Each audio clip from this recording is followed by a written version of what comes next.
Mario, welcome to CFO at Home. Thanks for your time today. Pleasure to be here. So, today we're going to discuss your book, Art of Creating Wealth, a Millennial, Gen Z, and Gen X Guide to Navigating Life Struggles. You're a man of a certain age, like myself, not a millennial, not a Gen Xer, not Gen Z. A couple of questions. One, what inspired you to write this book? And also, with all due respect, what qualifies you to write a book on personal finance for those particular groups? First of all, great question. Let me start out by saying I am a licensed registered investment advisor with Cetera Financial Specialist. I have my own firm in New Jersey, based out of New Jersey, with offices in Rochelle Park, Hackettstown, and Fort Myers, New Jersey, Fort Myers, Florida. I have close to 400 million under management. I have a great staff, and I've had extensive experience working on Wall Street. I started out as a corporate executive. Our firm was acquired back in the early part of the decade, 2004. And at that point, I was in my mid 40s and I needed to make a decision of which direction I wanted to go in. Now, working as an executive for a firm that was just acquired through a merger and acquisition, it was, do I go work for the new company, knowing that mergers and acquisitions always put you at risk in one of those executive positions because, it's fruition.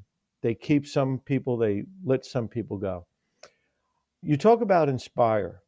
And in my book, I talk about finding somebody that can inspire you.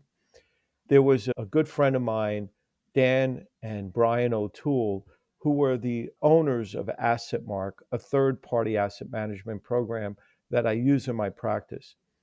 And Brian O'Toole was interviewing me for a job as a wholesaler to cover the Eastern Seaboard to present the third party asset management program to other professionals to bring assets on board. And when I met these guys for dinner, it was great because we spent 4 hours discussing life. And at the end of the dinner, Brian says to Dan, I think Mario wants a job with us. And Dan said, you know what, Brian, I'm going to take it from here. And he says, you know what? You have the blueprint in your pocket. You need to go out and do this on your own because I'm going to tell you something. I'll hire you tomorrow. But what I want you to know is this: mergers and acquisitions are part of our business. And I don't know where I'm going to be 3 years from now. And it would be unfair for me to make a commitment to you. And then in 3 years, you find yourself in the same spot. Go out and build your own empire. And he inspired me. He made me believe in myself. And I think that's what a lot of young entrepreneurs need to understand. Hey, look, we're going to fall, we're going to fail, we're going to pick up, and we're going to move forward. So that's how I decided to start writing, to start coming about in this environment that I'm in to help people create wealth. So that's why I think I have enough knowledge, years of knowledge, to write this book and put all my information in. Now, why did I write the book? So, what during the years of sitting down with people, families, sitting at dining room tables, it became apparent to me that people don't know what I know. People don't understand investing the way I understand it. And sometimes when you talk to people about creating wealth and you ask them to look at stocks of great companies or mutual funds or whatever other investment vehicles are out there, they look at it as gambling. And you know what? It's entrenched in some cultures. I have a lot of Hispanic people, they won't invest in a stock market because they think it's gambling. So when you educate people about owning great companies and how it is that over a long period of time, and you know what? Think about it, Vincent. You and I could go back and we could talk about great investors like Warren Buffett.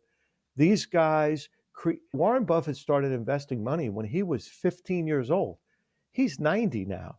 So think about how much wealth he created and look at all the great companies that he owns through Berkshire Hathaway. I think that everybody needs to understand that, yeah, markets are volatile. There's always going to be black swan events that occur that may drop the market down because remember 2008, 2000, we could talk about that. But those events are short lived. If you start investing at a very young age and you believe in what you're investing in, you're going to create wealth, period. Yeah, it's interesting.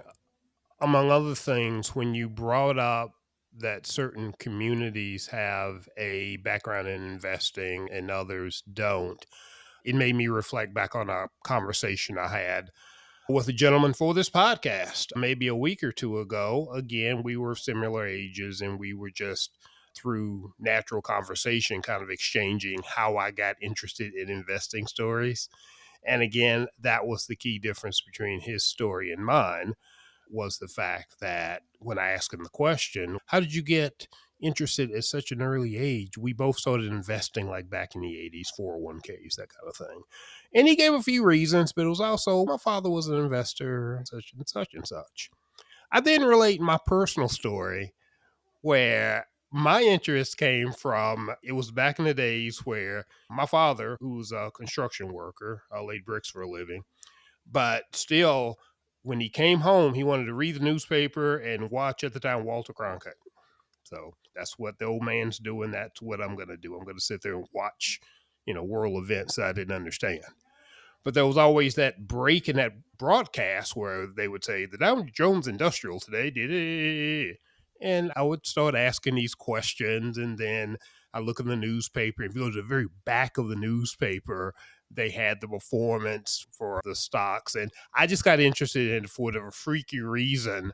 A child who hadn't didn't have any of that activity going on in his house will get interested in it, but it just laid out the differences in our background. So those backgrounds can certainly help define maybe more of an interest in stocks based on just upbringing. Another difference, though, when you started talking about gambling, that immediately went through my mind is the generational difference in views as far as what the stock market is all about. The age of Robinhood, the age of these apps that also are the first exposure that some of the generations that you talk about in your book have to the stock market, and it's not introduced to them in the long, boring, slow. You start to invest in an index fund, and 30 years later, boom, you're in good shape. It's buy the hot stock of the day, short sell that sucker, We see and we make see money. we see it happening today. We see it happening with the AMC. You remember there was a period there where people were pumping and dumping AMC, the movie theater. It had Yep. nothing to do with the earnings of AMC. It just had to do it was a low price stock that they could manipulate. And before that, GameStop. Yeah. Exactly. So think of it like the old movie that you and I can relate to, and I talk about it in my book, Gordon Gekko and Wall Street, the original Wall Street movie. There's a lot of things that character, Gordon Gekko, talked about. But one thing that he said, and if you think about it, you and I could relate to it, Vincent, because today, what he said in that movie in 1984 is happening today. He was talking to corporate board holders and he said, the people that control information and data will rule the world. And what's happening today? It's all about data. It's all about accumulating information and data. I I I have an old saying. I don't want to teach a dentist how to do dental work. If I need my teeth worked on, I'm going to a dentist. I know that there are financial guys that offer a value proposition. And you know what? I always say to clients or people that I talk to, always make sure that you talk to a fiduciary. You know what? I'm not a commissionable guy. I don't sell commissionable products. I can tell you how many times young people have sat across my desk. I sit down with them, I walk them through opening up a Vanguard S&P 500 fund and dollar cost averaging $250 into that, and I don't make a dime on it because I feel empowered when I can reward my knowledge to a young person who can capture my passion. That's how strong I feel about it. And that to me is more than me making a $10,000 commission, sitting down with somebody who's going to give me a big chunk of money, is empowering that young person. Because today, this younger generation, think about it, we have these devices that are doing what? They're distracting us.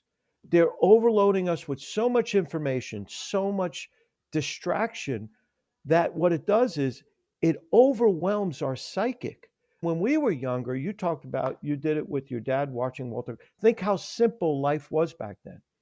I started out because you know what? I was bartending in New York City at a nightclub. And the manager of the nightclub, I'll never forget Tony.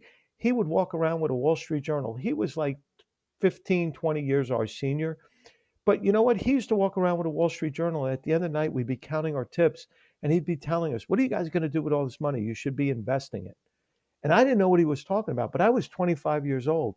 And I remember I went to my accountant and I said, hey, listen, I'm thinking about opening up an American Century growth fund. What do you guys think about? What a great idea. Definitely do it, do it. And this is 1984. So I started investing at a very young age, dollar cost averaging. And you know what? It's like, it's contagious because you start out with $250 a month. Before you know it, it's $500 a month. Before you know it, it's $1,000 a month. What I will say to you is this. Interesting enough, my children play a very big role in my their lifestyle influencing me. So my daughter, who got a sales job, she never really came to me help with her financials. She lived with her mom, and unfortunately, her mom and I we divorced, and she grew up with her mom. So there was a different kind of culture there because her mom was raising her where my two boys lived with me, and I raised my two boys. So you could see the habits that were created because two different environments. So my daughter, when she finally got this job, she was talking to me about her health benefits. So when she came in, I said, hey, sweetheart, didn't you start a 401k? You know what she said to me at 28 years old? What's that? A college graduate. What's that? I felt like I wanted to sue the college she went to. How do you not have basic economics 101 taught to these young people?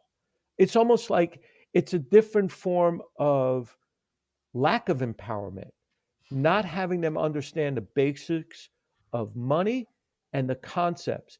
Listen, I know money is not going to make you happy, but money makes your life much more comfortable. So if you have a life without money, where are the comforts in life?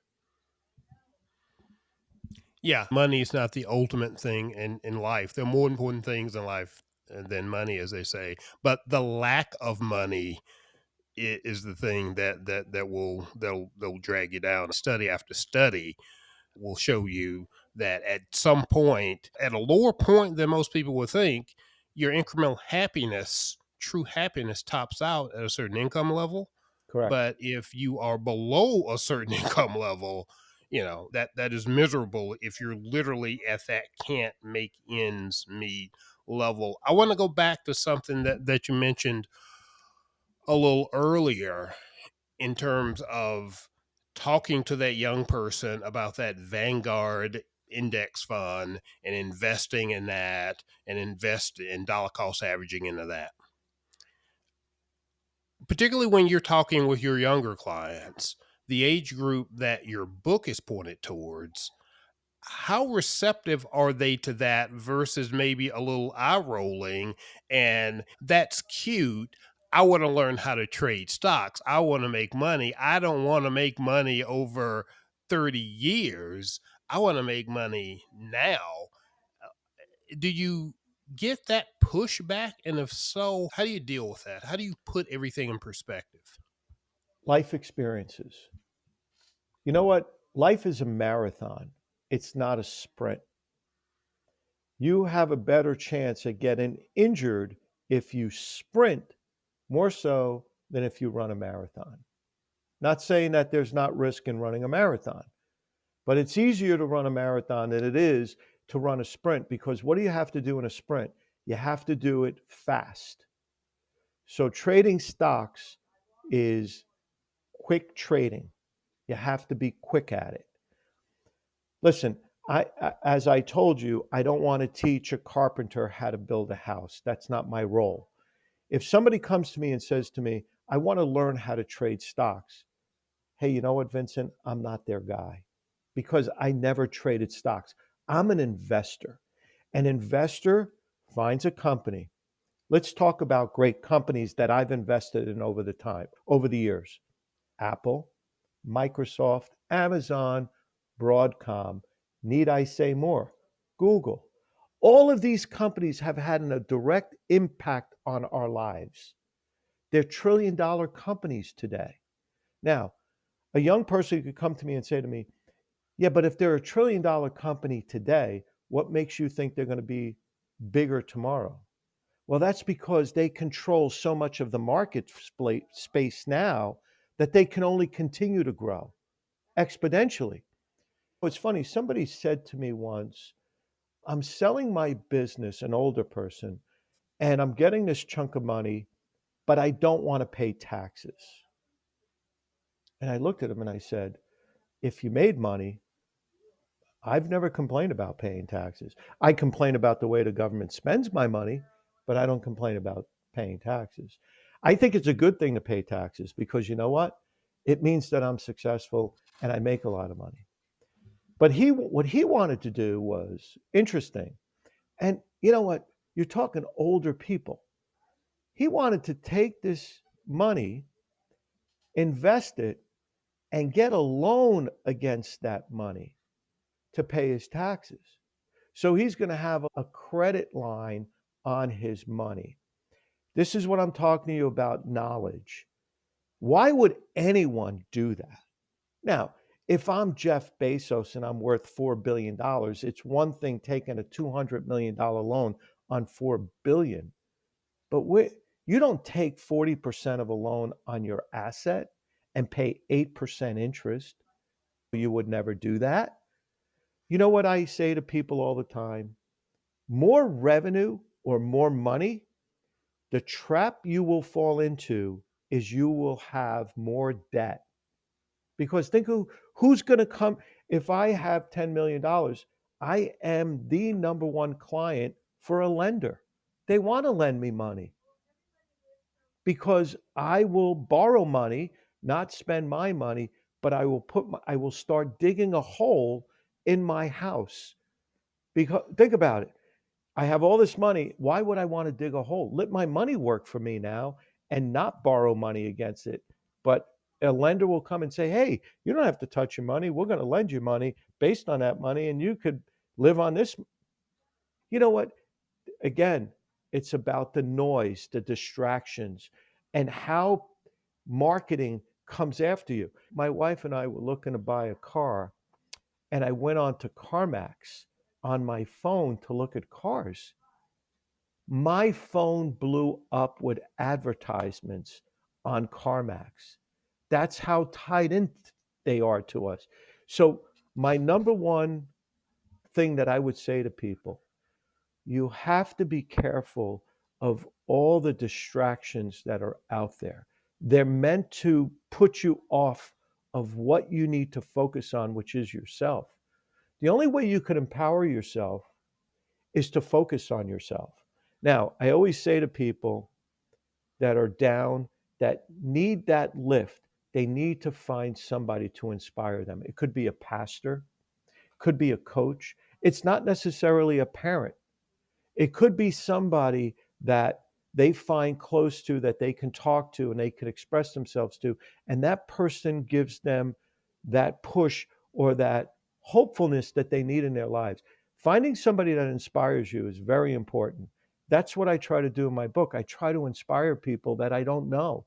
And that's a task for me because if I can inspire somebody to say, hey, let me pick up this book and learn about investing because over the long term, I'm going to be able to create a lifestyle for myself that I will have comfort.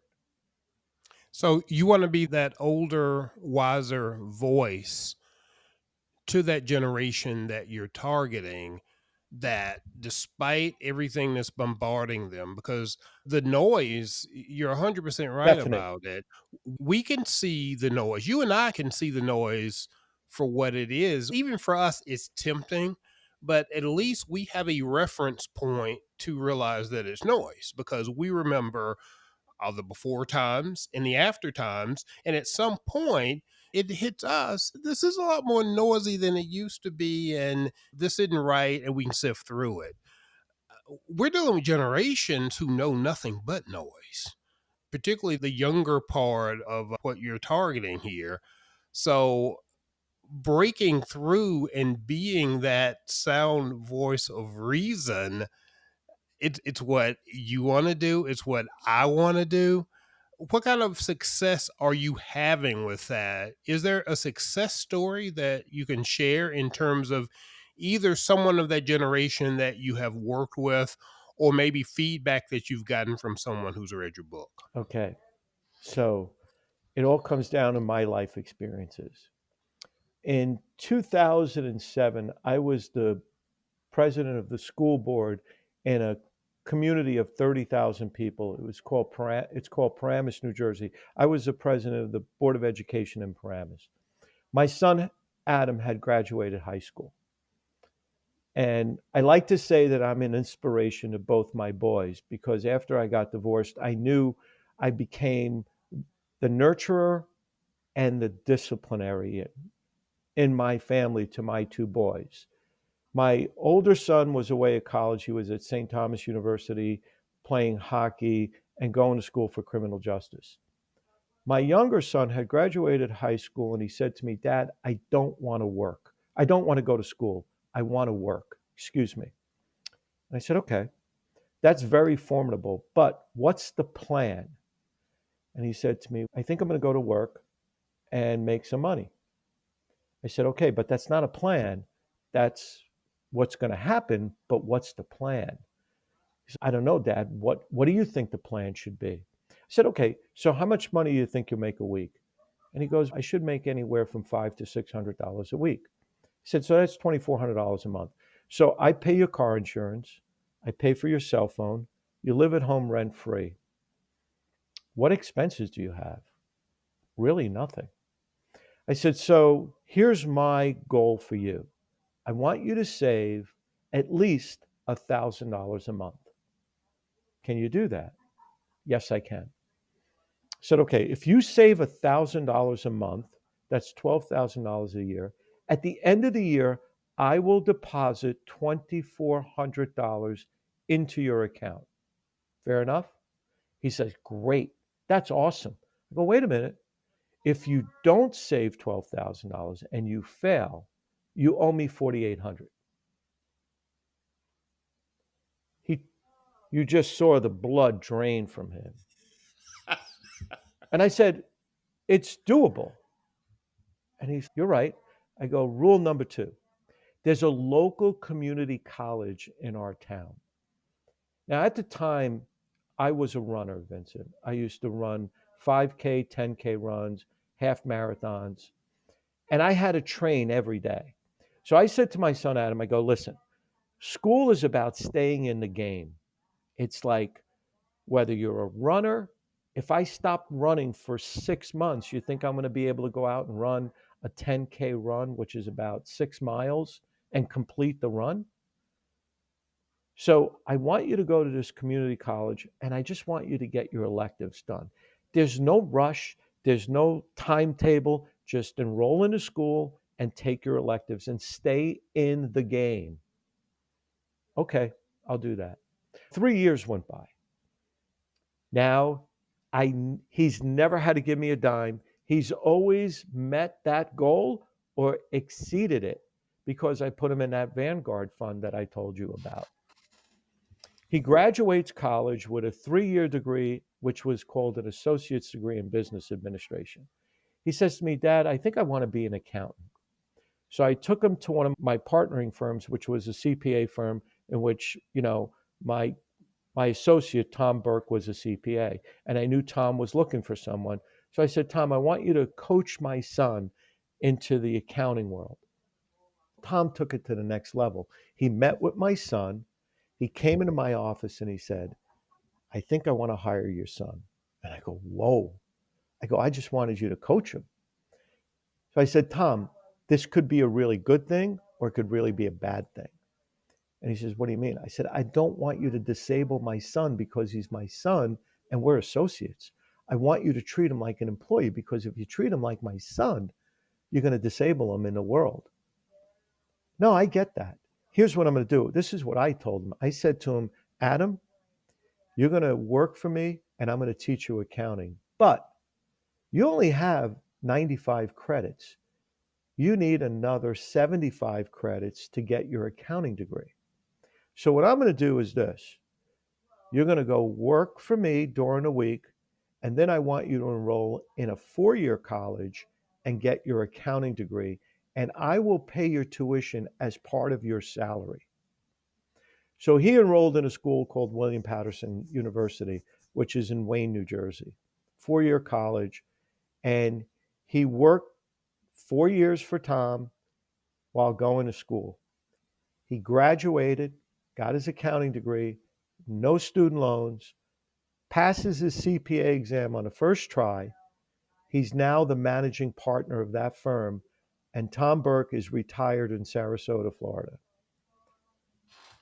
Now, that is a success story. That is an example of your guidance really leading your child to success. And how lucky is your son to have a father who has that knowledge, who is a financial professional, and also has the gift of teaching, because not everybody who knows can teach. So you have a multitude of gifts.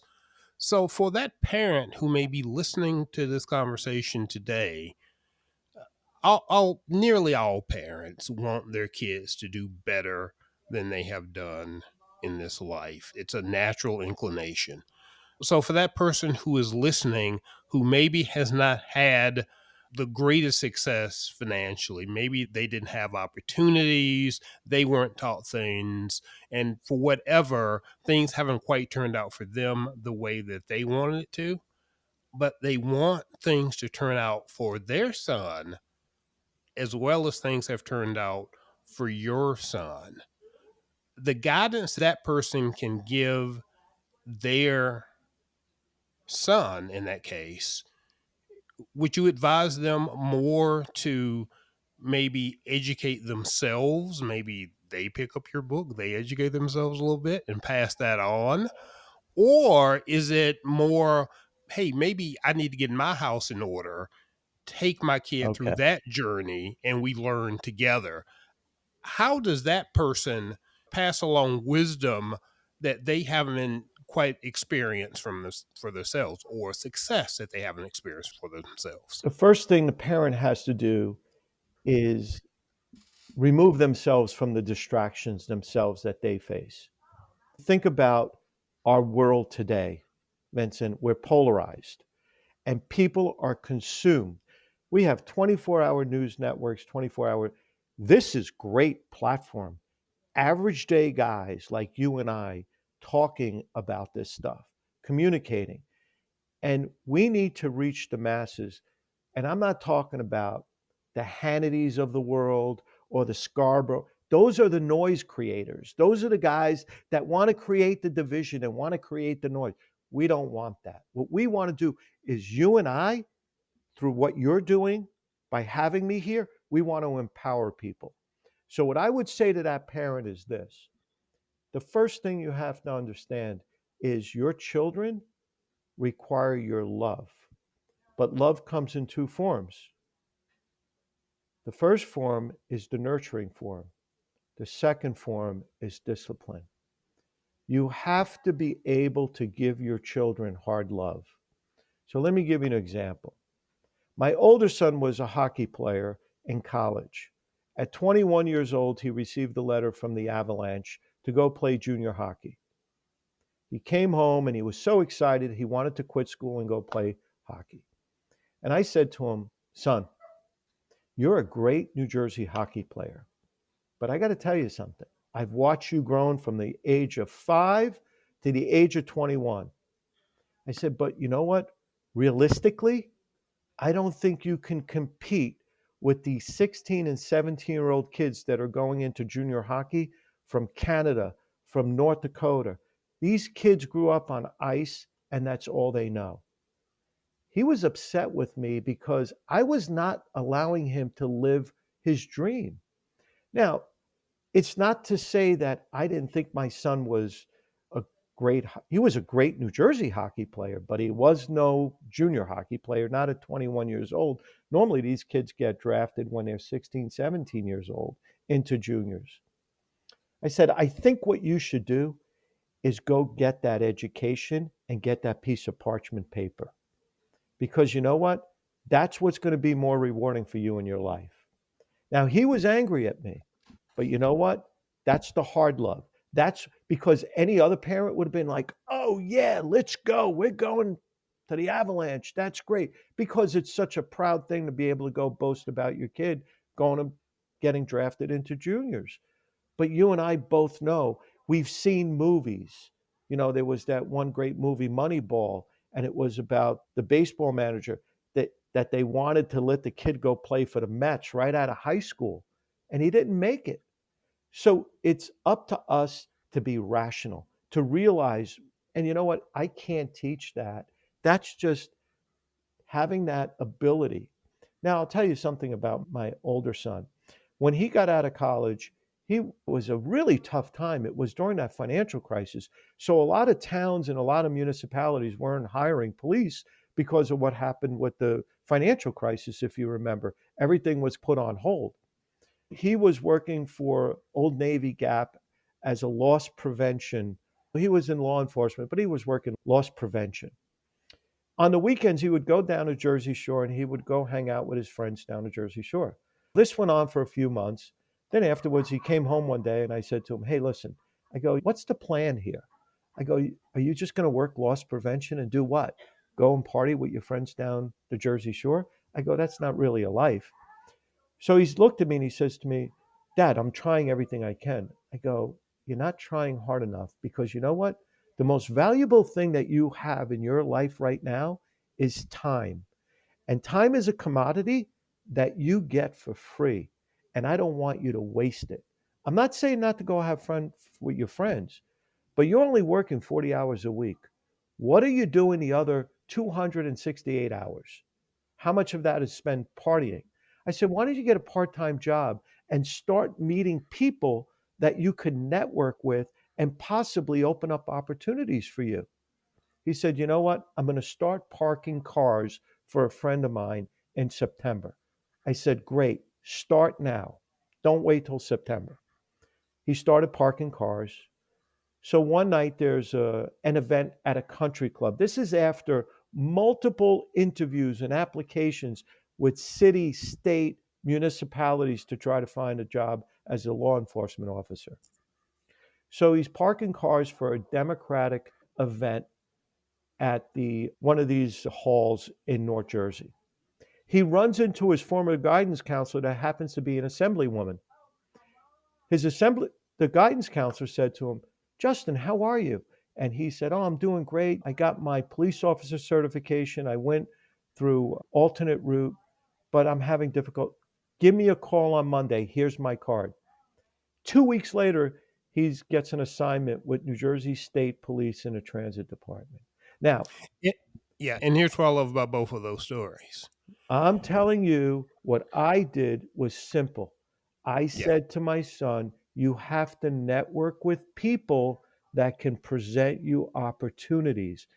Your friends are great to hang out with, but they're not going to present you opportunities. exactly. Carry a golf bag, go wait tables. That's what's the biggest problem with this younger generation right now. You know it as well as I do. Their lack of ability to communicate because everything they do now is on this device. They have to go back and relearn how to communicate, how to understand nonverbal and verbal skills. Now, a lot of people come to me when they start working for me, and I hear them on the phone, and I see the way they talk with I say to them like this: listen, Go enroll in Toastmasters. I talk about it in my book. Toastmasters is a worldwide organization. It doesn't cost you anything. You get up in front of a room full of strangers and you start talking about tabletop topics just to get the ability to begin to communicate. And you know what, Vincent? That's how we're going to start getting our people. If I go for a walk with my wife in our community, anybody under the age of 30, I say good morning to them, no response. They're like zombies. But our age group, we walk in, we say good morning. I tell all people I talk to, say good morning to perfect strangers. What's the use of saying good morning to people that you love? I say good morning to my wife every morning, but I walk into Dunkin' Donuts or I walk into 7-Eleven to get my cup of coffee. I'm saying good morning to perfect strangers. And the person that doesn't answer me, you know what I do for him? I What's buy that? him a cup of coffee. That's awesome. That is awesome. What I love about both of those stories that you shared about both of your sons, there's a common thread that runs through those stories, even though they were on very different paths. And relate it back to what we were talking about earlier in terms of what the listener can take away from this. You gave advice based on your life experiences, Correct. and you did not let the fact that your life experiences, it's universal advice that you were giving. So to your son who wanted to be a hockey player, you didn't let the fact that you don't know everything about the world of professional hockey stop you from giving advice. You gave your opinion of his abilities. And just from life, you've seen these things not work out for people. So you say, you're basically saying, son, I may not know everything about hockey, but I've seen this play many times before. I love you. I need to tell you something that, in my experience, you're going to need to hedge your bets here. You didn't let the fact that you didn't know everything in the world about that stop you. It didn't. That parent who wants to inspire their kid to have a better life financially than they have, You they got it. may not have financial success. They may not have the success or knowledge that you had to pass on to your sons, but they've probably gotten out there for decades, and whatever they're doing, they've had some financial success because they raised that kid. They put clothes on that kid's back and food on the table. It may not have been what they wanted to do, but there are just certain basics of life about how you have to get out there and make things happen that they do know. So it sounds to me like they shouldn't let that intimidate them that they're no financial expert. Don't underestimate what you know. Exactly. And you touched on something because you and I both know what's going to happen over the next 10 years. We're going to have the biggest generational wealth transfer in this country, and it's never going to happen again. After this older generation, my mother, and that older generation passes away, the amount of wealth that's going to be transferred down to the next generation is never going to be seen again in our lifetimes. So I'm trying to prepare that Gen X, Millennial, and Gen Z generation understand. Listen, you could buy all the garbage you want, all the fancy cars and fancy watches you want. But at the end of the day, once you spend that money, it's you want to get your money to work for you. This is the same thing. It's basic retirement 101. You work, you put money in a 401k, you get a match from your employer. Ideally, if you could put it in a Roth, it's better because you won't pay taxes when you withdraw it. But better yet, as years go by and I'm working for this company at the age of 30, like my daughter started putting money in her 401k, she's getting a dollar for dollar match up to 4%. Over the last 3 years, she's 31. I wish she would have started when she first started her job, but she started at 31, which is better than not doing anything at all. She's not maxing out the plan, but she's putting enough away that it's growing for her. You know what? In 10 years, that nest egg will become bigger. And then it will become bigger in 20 years. And in 30 years, when she's 60 and I'm no longer here, she's going to know that the reason she has this nest egg was because it was her own doing. She empowered herself. Now, retirement planning, as you and I know, what happens? You work, you get this retirement pile of money. That money is supposed to generate the money and replace the income when you stop working. Social Security isn't meant to be your retirement plan. It's just meant to be a subsidy added to that other income that's going to come from that. So people need to understand, oh, I have Social Security. Well, good luck with that because you'll be working at a cash register when you're 70 years old, and I don't want to see you do that.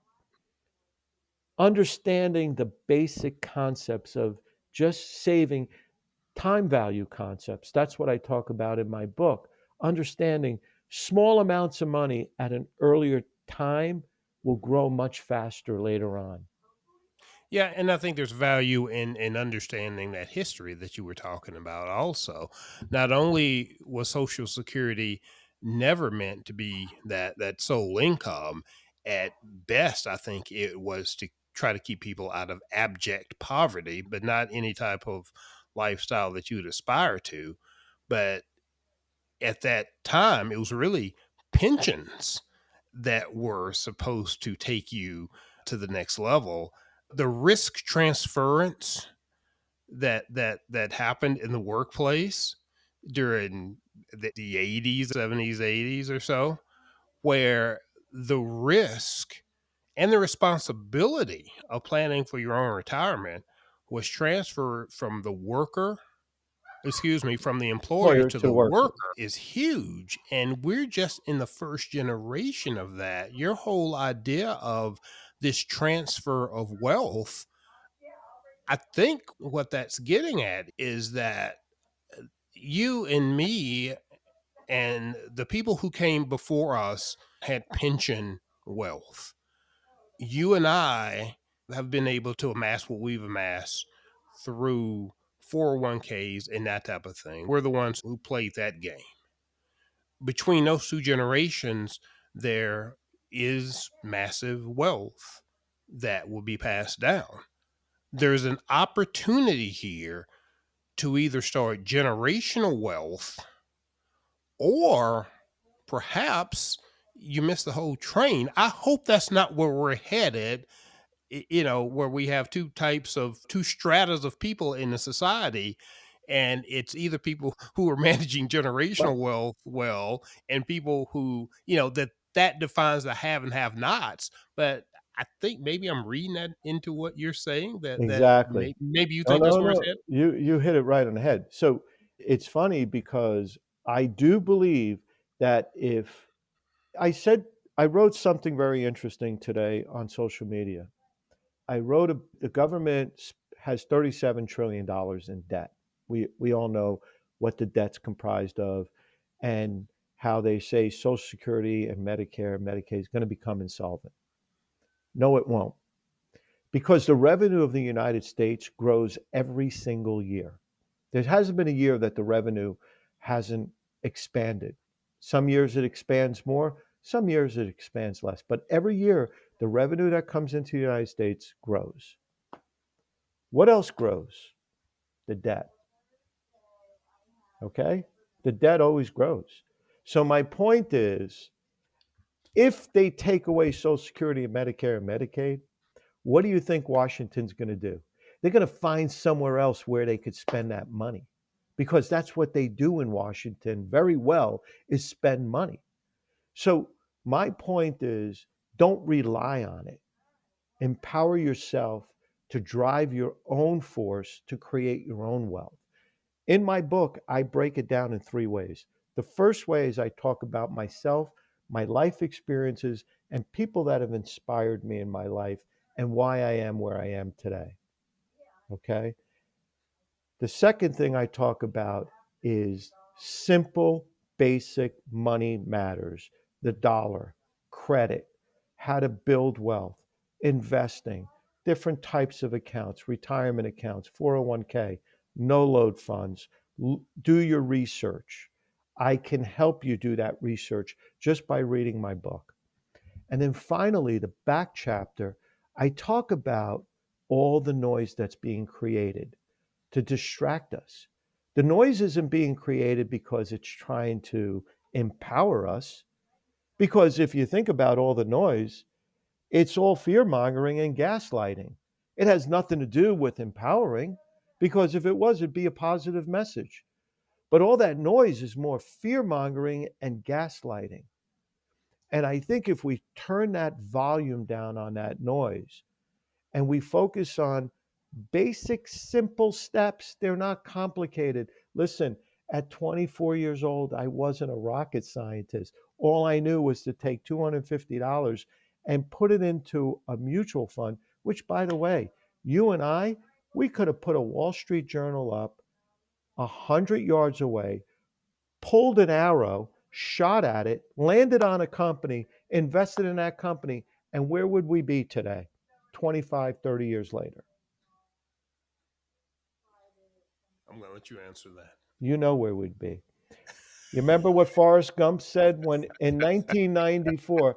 In 1994, Forrest Gump said, "We sold Bubba Gump Shrimp and we invested in a fruit company." And he opened up that letter and it was Macintosh Apple.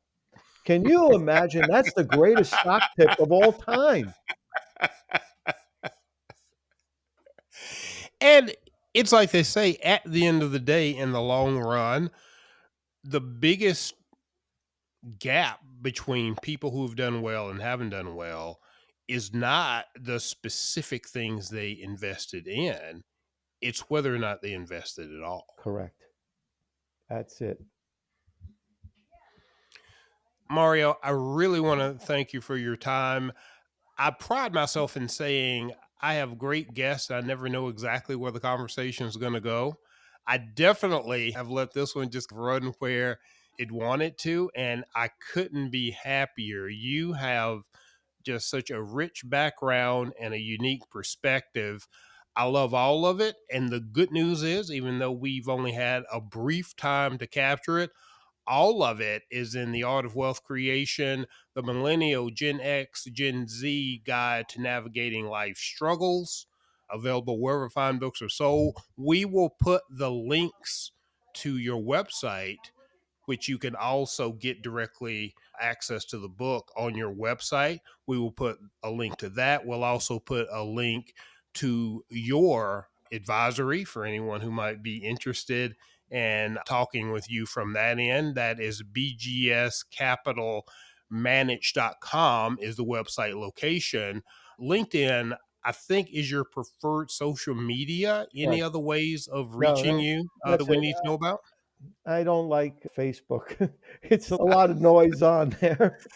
Oh, yeah. Well, Facebook is just the tip of the Yeah. noise iceberg. I assume that Instagram and TikTok won't be something that And you're exploring anytime soon. LinkedIn is starting to fall off a cliff too. I see. I've been noticing.